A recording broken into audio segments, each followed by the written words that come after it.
H-3 jelang Lebaran, kedatangan penumpang di Pelabuhan Amahai melonjak.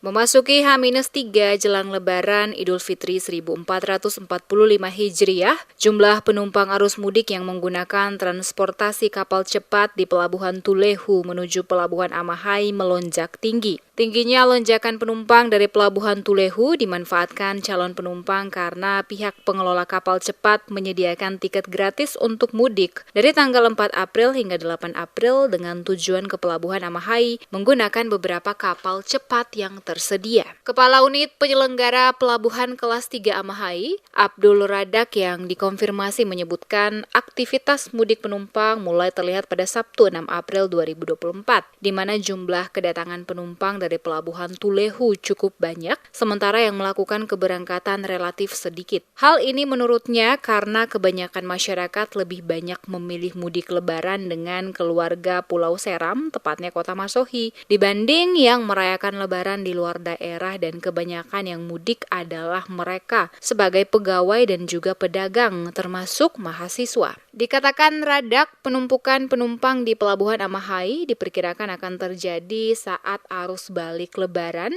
atau pada saat mudik gratis mulai 14 April hingga 16 April 2024. Radak menambahkan pihaknya bersama instansi terkait juga telah siap mengantisipasi penumpukan penumpang, termasuk melakukan koordinasi dengan penyedia jasa pelayaran untuk menyiagakan kapal jika sewaktu-waktu terjadi lonjakan penumpang. Sementara itu pada lokasi Pelabuhan Tulehu, total kapasitas penumpang tersedia untuk kapal penumpang mulai dari tanggal 5 April sampai 9 April 2024 sebanyak 6.500. Jumlah ini diperkirakan masih mencukupi untuk mengangkut calon penumpang yang belum mudik melalui kapal laut sebanyak kurang lebih 4.000 orang.